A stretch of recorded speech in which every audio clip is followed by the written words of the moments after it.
Yeah, I have a dog. His name is Fenwick, and he's an English bulldog. And David and I have tried to take him out on hikes, and he's really happy for about the first 4 minutes, and then he just has had enough, and he just sits down in the middle of the pathway and just looks up and lets us know that he's not going any further. And so I thought of him several times on the journey about, like, don't do a Fenwick, it's not allowed.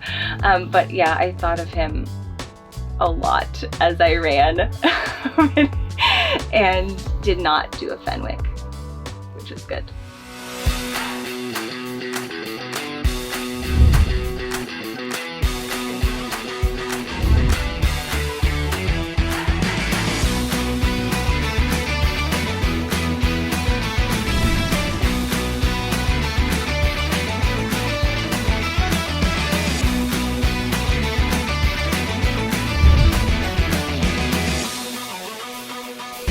Day one for Theresa, and she is headed out of Des Moines.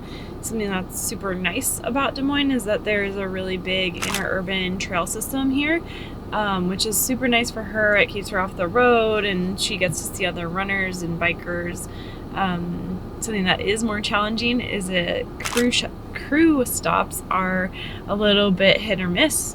There's also been a little bit of construction that we've seen so far, so we have jumped some fences or gone around to do a little bit of off-road running, but otherwise it's going really well for her.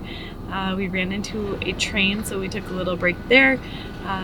And also a little bit of weather today. It's just drizzling, but mostly it's really nice. It's like 73 and cloud covered, so it's keeping her out of the sun.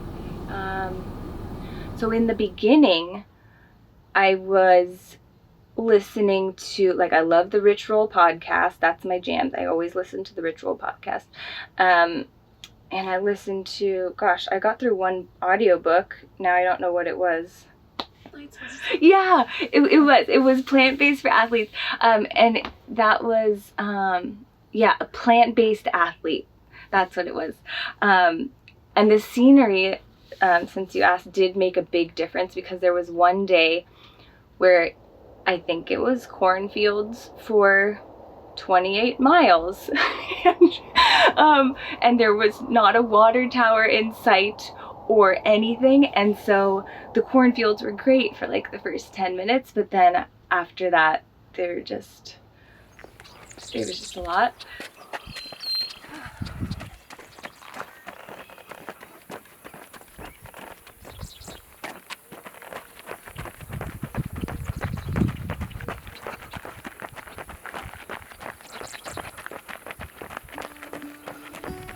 So yeah, physically I was worried about my knees because I've had the 2 ACL surgeries and meniscus surgeries, so I was worried about my knees. I felt them, because you're pounding on them so much, but they really held up. So thank you to my surgeons who did that work. And I think the most surprising thing physically was my feet. And obviously they're taking a big beating, but I got blisters that I didn't know were gonna happen. Thank goodness for Haley, who taught me how to mend them and care for them. I did my double socks, but my feet, usually I can see the bones in the top of my feet. Can't see those anymore because my feet are so swollen at the moment. Sparkles, the ice bath, was new recovery for me, and that was a hard adjustment, but I know that it really helped. And then yoga is great for body and for mind, and so I think it was more about mind, plus it was like great stretching and stuff, but it is day 3 for Theresa, and yesterday we got off of the trail system in Iowa and got out into some cornfields to run for a while. Today we're back on trail system through Iowa. It is really nice, I think, for her to run on. It's really well marked, it's paved, it's just a really well kept and nice running experience for her. She's super consistent in her pace. She's doing her 28 miles in about 5.5 to 6 hours, which puts her right in around that 11 to 12 minute mile average. Absolutely. Yeah, my teammates have been key, both during this experience and in our Zoom calls that we've had.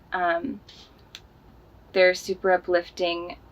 Many of them have an MS diagnosis themselves, and they've just been, like, the stories they share of their segments, like meeting Anthony the night before was super helpful. He gave me some tips and like made it sort of real, didn't just like tell me it was going to be great every moment. He told me like ups and downs are going to happen, and just knowing that he made it through really helped.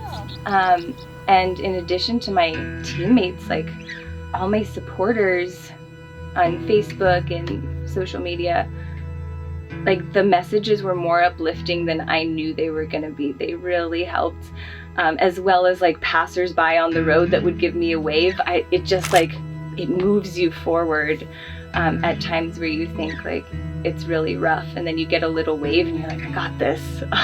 Some of the moments that stood out, one was the first night I got here, when John Franco, who is Anthony's buddy, we all met up, and he told me like, thank you so much for doing this.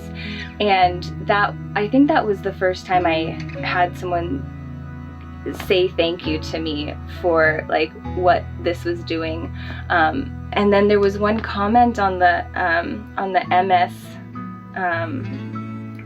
Facebook page, and it said, I just saw you run by, thank you so much for doing this, my husband has MS. And I was like, oh, it's meaningful. Like, even if it to one person, that's all it takes. I think an MS diagnosis can feel really lonely a lot of the time, and frustrating, and all of the above. And I hope all those out there with an MS diagnosis know that there are folks out there who care. We want to hear about your story. We might not understand it all the way, but you're not alone. Like, we care, and we want to hear, and we want to support, and we want to keep fighting with you, so that you're not alone. So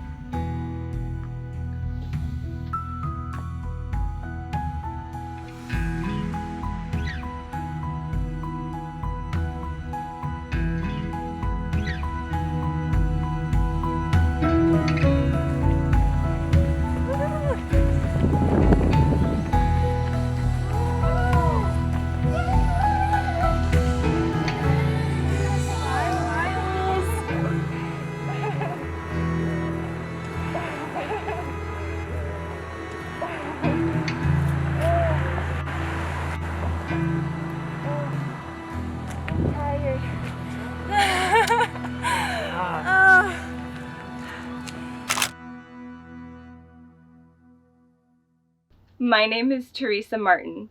Join my mission in ending MS. You can find more information at msruntheus.org or follow us on socials at msruntheus.